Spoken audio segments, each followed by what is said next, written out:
Welcome back, ladies and gentlemen. This is Elisa Ruffin with Leading Educators, and you are on the Grade 11 ELA Unit 6 Lesson Video Series. We are starting in on Week 8, Lesson 34 today. Brand new text, brand new week, and a lot of new activities, so I hope that you are ready. If you look at your learning packet, you'll notice that we have another overview here, marching you through exactly what we're going to be looking at. This text this week is called House Painting, and it's by an author named Lan Samantha Chang. It is a fictional short story, and it focuses on how Frances, one of the main characters, wrestles with the conflict she feels as she tries to balance her own desire with her parents' expectations. As you read the text, make sure you're keeping in mind our essential question for the unit. I know you all have not forgotten that. What do stories reveal about the human condition? And this particular story has its own guiding question as well. How do people manage the conflict between duty and desire? I think you're going to enjoy some of the conversations that come up as a result of these questions. An overview of today. We are going to do a first read of a portion of the text, some annotations, and then a summary, and I will model all of that for you as usual.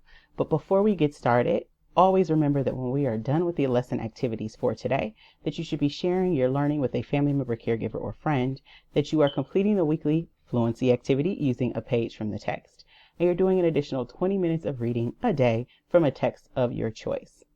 We are also going to handle that order of business that we do every day, which is our riddle of the day. Last week we did some word associations, and this week we're going to mix it up again with some riddles, but this time they're going to be in the form of poetry. So the same skills that you're going to use to unpack and figure out these riddle stories, you're going to use as we engage the text over the course of the next few days. So get your brains ready, gather your people around if they're involved in this part. It's going to take some additional thought because we're in week 8, folks. I am challenging you with some real tough riddles. You've been killing the other ones. These are going to require a couple reads, and I may even give you some hints this time. So if you're ready, whether it's with your team or individually, let's get going. Today's riddle poem. It can be cracked, it can be made, it can be told, it can be played. What is it? It can be cracked, it can be made, it can be told, it can be played. This is where I'm going to give you a hint, just to kind of focus you on some things that'll help you think in the right direction, okay? I want you to focus on the words cracked, made, told, played. Cracked, made, told, played. Now, last week you did word association, so at this point your brain should be really, really good at trying to figure out the connections between words that don't seem to be connected. That is something similar to what you're going to be doing here, okay? Even though it's in sentence form. So I'm going to give you a moment to talk, discuss, debate, reread. And then you can pause right here if you need additional time. The answer, folks, is a joke. It can be cracked, made, told, played. Let's pair it with these words. You can crack a joke, you can make a joke, you can tell a joke, and you can also play a joke. So you see how those word associations from last week came in handy? All right, so I'm going to warn you, this is probably the easiest one all week. So get ready, get ready, get ready. It's a tough challenge, but it's so rewarding. All right. Now that we've gotten that done, let's go ahead and move on to making sure that we have our resources for today. You need the text House Painting.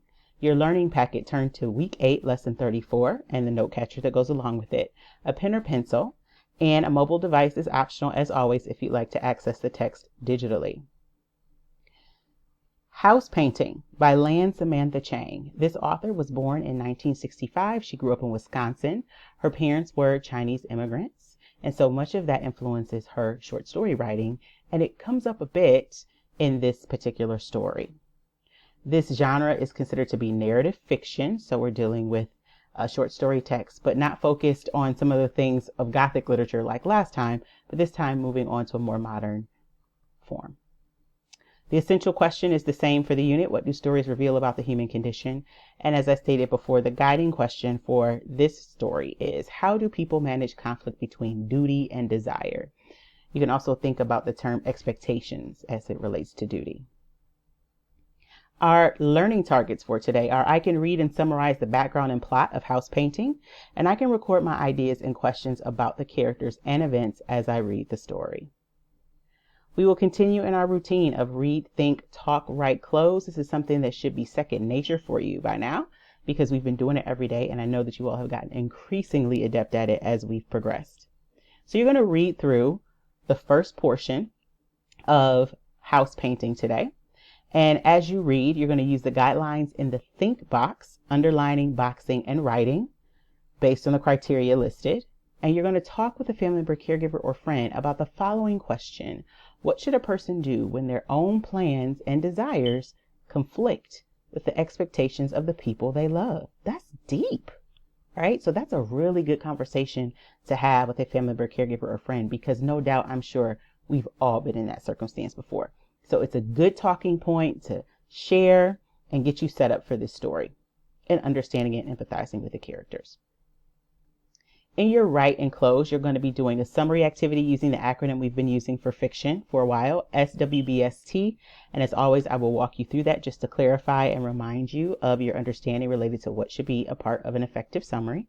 And then you're going to close today by sharing that summary with a family member, caregiver, or friend, because I'm sure that after you all have that opening conversation, they're going to be curious as to what the story was about. So don't leave them hanging. Make sure you share. Now that we've gotten that underway, let's do a quick model of our first read of the text. So get that text out and ready to go here. House Painting. We're going to start with the first paragraph as we normally do. Let's talk a little bit about the annotations that you're going to be doing here.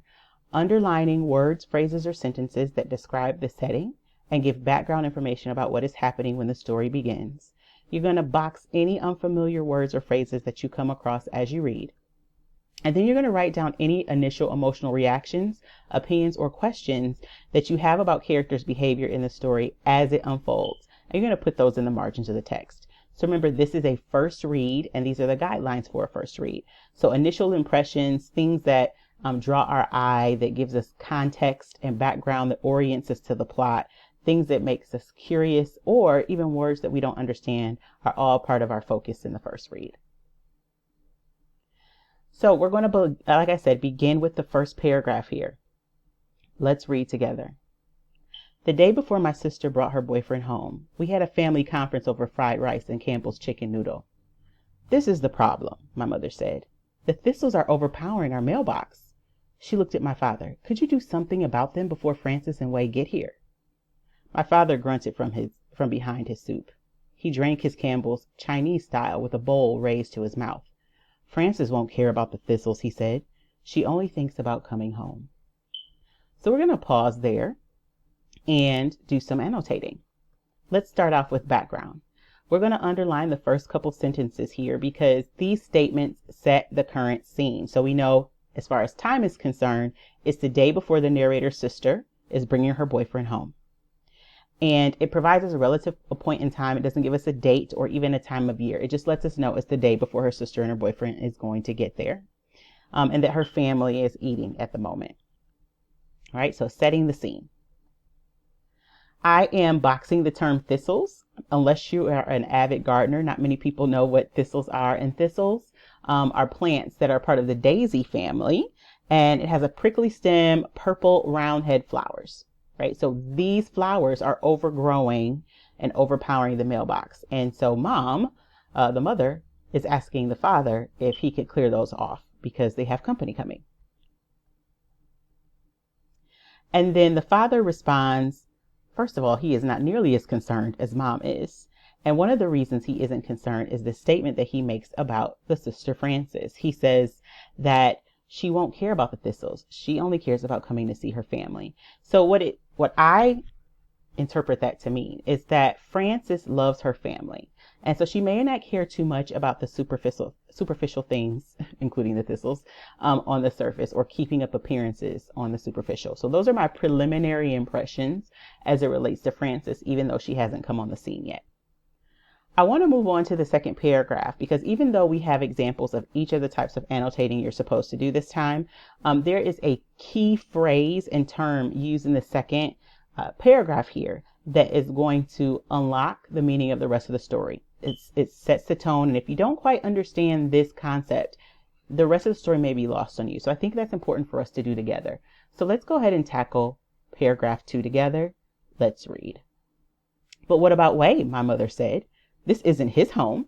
To him, it's just a house that hasn't been painted in 10 years, with weeds, she scowled.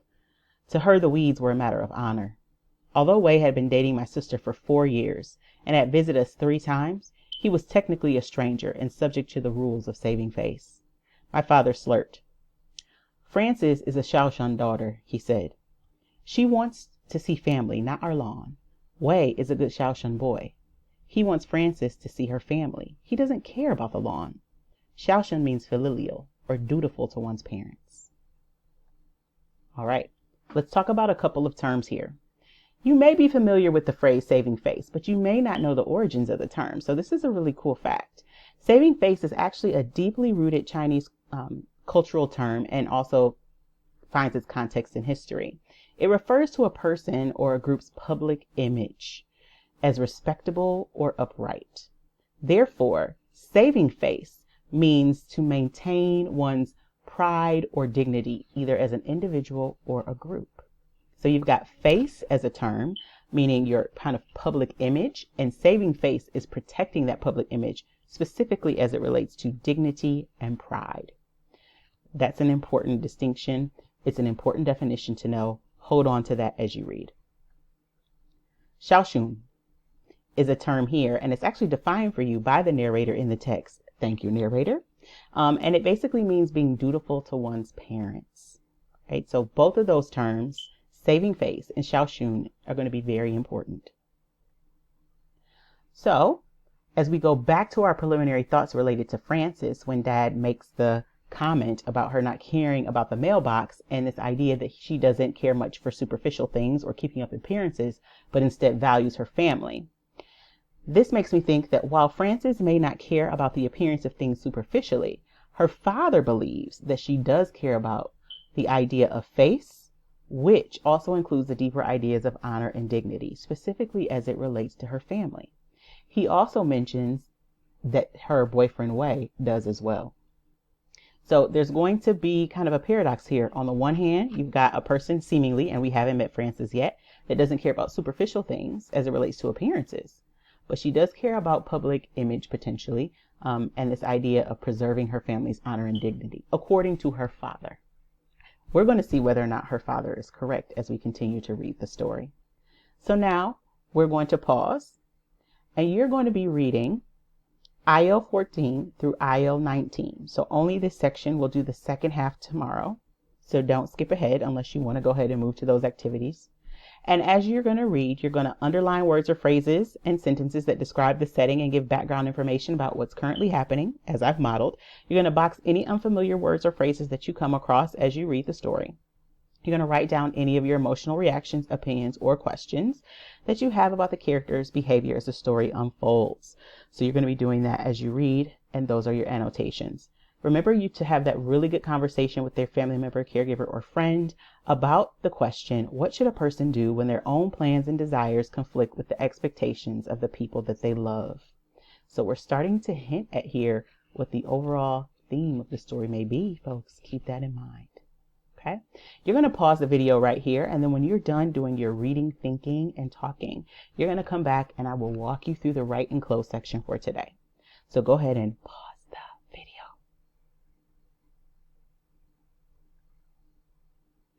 All right, welcome back, ladies and gentlemen. I hope you enjoyed the first part of the story and you're anxious and excited about seeing what's coming next, and maybe you already have some preliminary ideas.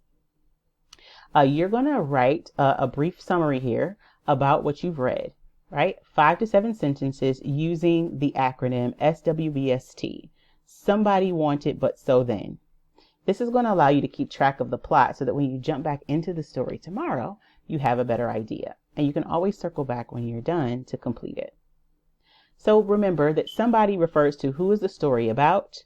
Wanted, what does the main character want? But what is the problem or challenge the main character faces? So how is the problem solved and resolved? And then how does the story end? Now, you may have some difficulty with how does the story end unless you read ahead a little bit, and you can if you'd like to do that. But you can do some potential predicting there, or like I said, come back and finish this to make it a more full summary later. Remember that summaries briefly present the plot of the story and should not include your opinions. Your annotations will do that. And when we do our analysis, whether it's craft and structure or just overall evaluation of the text, you will have plenty of opportunities to speak your mind. So it is your turn to go ahead and tackle that right section there with a summary, and then share that summary with a family member, caregiver, or friend. If you need some additional support, make sure that you replay this video as many times as necessary, or reach out to a teacher using the information provided over email. When you are done with all the activities outlined for today, make sure you share your learning with a family member, caregiver, or friend.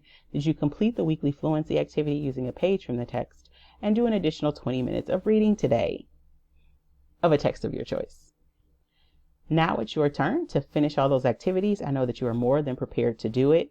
And if you'd like to go ahead and complete that story so that you can have a full-on summary, I encourage you to do that. And I'll be back here with you for the next lesson to walk you through the second half of the first read.